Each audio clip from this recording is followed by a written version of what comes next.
Welcome everyone to the Utah PTA Pulse podcast. I'm Mike Williams, Director of Communications here at the Utah PTA. To my right, and your left. My left, your right. My right, your left. My left, your right. Go ahead, Anjali. I'm Anjali Ado, the Family Life Commissioner. And I'm Cami Witchers, the Community Engagement Commissioner. And we have a special guest here. I'm Julie Cliff. I'm Utah PTA President-elect. All right, and today we're going to be talking about... We're going to be talking about how to get volunteers and retention. So I think that's something we, across the board, most PTAs struggle with. I think all volunteer organizations struggle with that across the board. But first, we have a question. And today's question it's a deep one. Sorry. If you could only leave one piece of advice for the people in your life, what advice would you leave? Can we go back to the hot dog question? That's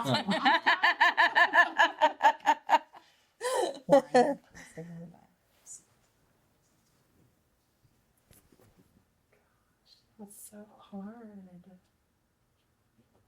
It is hard. I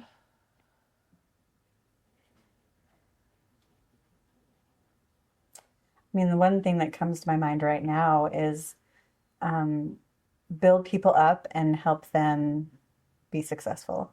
Like that's, help other people find their success or reach their success. Or that was really weirdly worded, but you get what I mean. Yeah. Mm-hmm.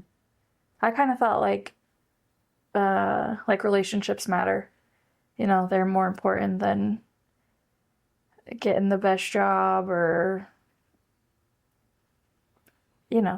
all the different things that moving could up matter. in the world. Moving up in the world, but the relationship. Yeah, but I'm like, if you're alone at the top, I don't know. I don't know if that's a life worth it. Like those relationships you build are so important in life. People need people. Yeah. I think I would say I went to the Kindness Summit last week, and I was just so inspired. It had been a hard week, and just being inspired, and what was said over and over by different faiths and different perspectives was kindness is the universal in everything. It doesn't matter if you're Buddhist, if you're LDS, if you're Catholic, if you're non-denominational, doesn't matter if you're black, white, green, brown, but if you're kind, that can move mountains. And I just love that. And I think about it. Like, when you're grumpy, but if you think about it in a kind way or a happy way, doesn't that make it go a little better? Yeah, totally. I love that. And I've thought a lot about that in PTA. Like, is the glass half empty or half full? And it's really about your perspective and how you look at things. So I think that's what I would say. I think that's what I try to tell my kids all the time. Instead of being grumpy and rude, why don't you be nice? And see if that gets you a little further in life. Mm-hmm. Yeah. Well, and there are definitely times in my life where I think we've seen like kindness benefit, you can tell that it was a benefit for us to be kind. So, yeah. It helps you and them. Yeah. Yeah. Mm-hmm. My turn? Yep. Yeah, if you're ready. I was thinking something like that. But I was thinking, I talked to another friend in the PTA. She was asked how I was doing. I was like, I'm overwhelmed and everything. But I'm excited kind of because I won't be some things next year. And Ron Swanson, I can't say what he told Leslie Knope. And I'll say it that don't half do something, wholeheartedly do something. So I think a lot of us, especially in the PTA, I gotta help, I gotta do this, I gotta help with this, I gotta help with that. And then if you get burned out, then you're helping no one, and it might even be not beneficial to other people. So don't half-heartedly do it. Half-heartedly do many things. Wholeheartedly do one thing.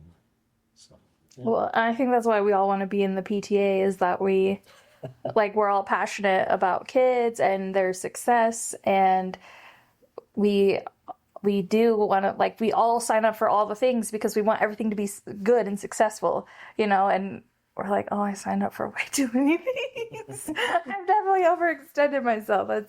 And I think all of this works for our volunteers, you know, like let's be kind, let's build up our volunteers, let those relationships matter, and let's not burn out our volunteers either. Like, Yeah.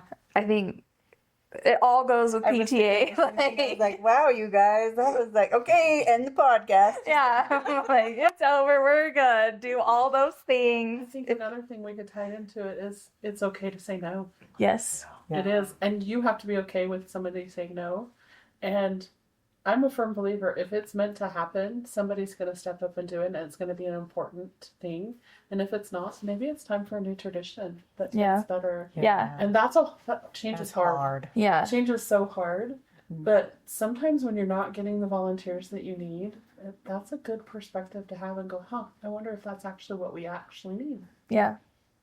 So, And I think we're like programmed to always like want to say yes, you know, and so that's a big skill to learn, to know where your boundaries are and to say no when you can't take it on your plate, you know? I don't think anybody sitting around this table today has an easy time saying no. Yeah, no, that's why we're all here. We all keep saying yes. No. Well, and you know, I do feel like a lot of times I say yes because I believe in whatever it is and I don't want to see it fail. Yes. Too. And so, yes. you know, it's as much, you know, I want to see that thing be successful. It's not that I really do struggle with saying no, just ask my family. But usually it's because it's something that matters to me. Yeah. And that's why. Yeah.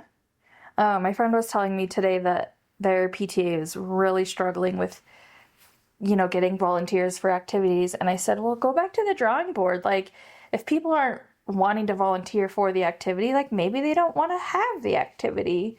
Or I'm like, if you can't get any volunteers, then you have no activities. And then they're going to be like, oh, actually, we really want that dance, or we really want that activity. So, okay, we're going to volunteer for it. You know, if you take everything away, I don't know. Like, I mean, I don't want to take things away, but I'm like, if you can't get the volunteers, you can't do it. And then your community will realize what activities are important to them, you know, or what traditions, or I don't know. Yeah, but. So so let's say, you know, it's end of year, you know, a lot of these PTAs are kind of starting to prep for next year, getting people in place. And let's say you're one of those PTAs that has like, you're, you know, like the Fab Four, the Fab Five, you know, you've got a small PTA. Like what would you suggest is first thing you should do? Kind of, let's try this first and see where it goes. Do you guys have recommendations on what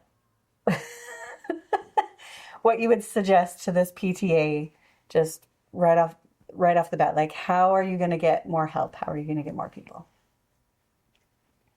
My first thing would be do a needs assessment, see what your community wants to do, see what's important to them, and make sure part of that needs assessment is like, okay, what's your top 3 things that you think we should do? Are you willing to help with any of them? And see if they sign up. And then go from there. Look at it. Are those top 10 things the same things that you thought? Did anybody write in the question of, well, why don't we try this? And if somebody actually wrote in an idea, I'm like, let's do that one. I can share it. Yep. I'm like, you want to run math club? Okay, we're doing math club. And so that's the first place I would start. And this is the perfect time to do a needs assessment. You're wrapping up your year. You can get that ready for this new board that's going to come in and do things, and start them off on the right foot of, this is what the community thinks is important. Here are some people that said that these things were important. Maybe they'll help. And then if you've got a Fab 5, chances are that Fab 5 has some friends. Bring a friend with you. Like, Yep. Bring a friend. Yes.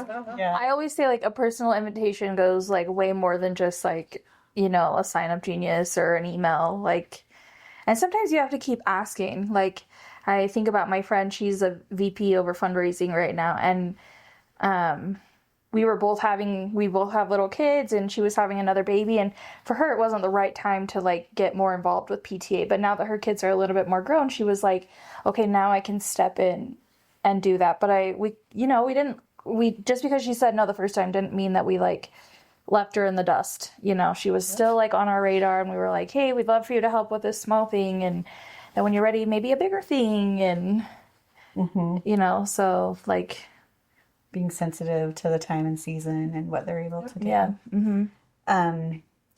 Another thing that I was thinking is how can you accommodate, when I was in elementary school PTA, a lot of people had young kids. And so we actually had a PTA play box that had toys in it so Yeah, that we've had that the too. kids that came, at least had something to play with.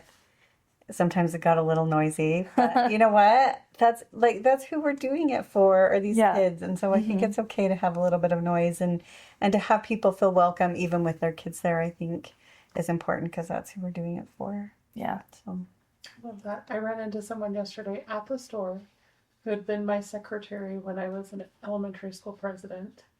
And her cute little toddler that used to toddle all around was the teenager helping her check out her happen. But like those toddlers grow up and they benefit from the things that the parents are doing. So of course, make it accommodating.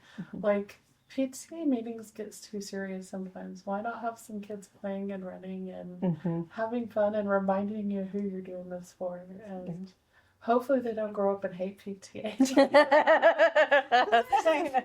My mom's been doing PTA for years. Oh, like, I can tell you, it's really rewarding when your kids see you at the school. That's my mom, or that's my dad.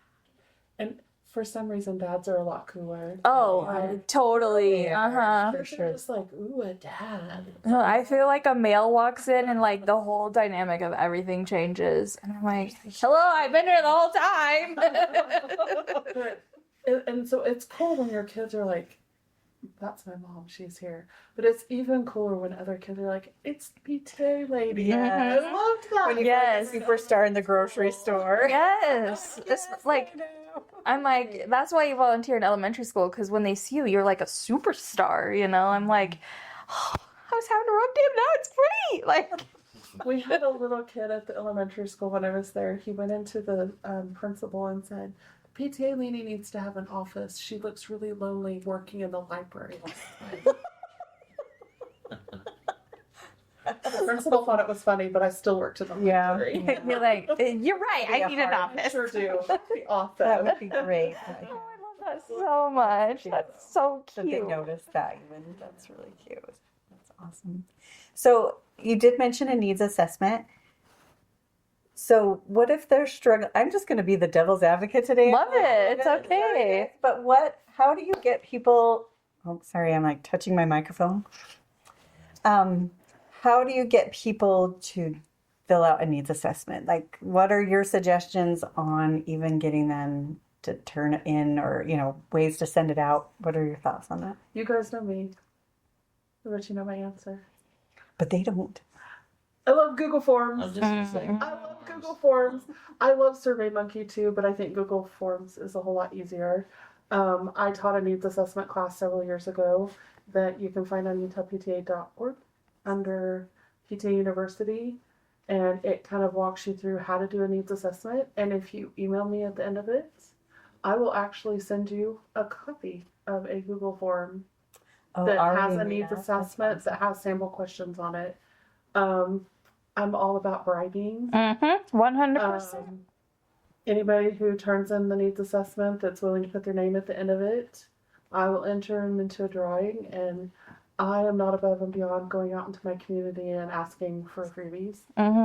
You're no further behind if they say no.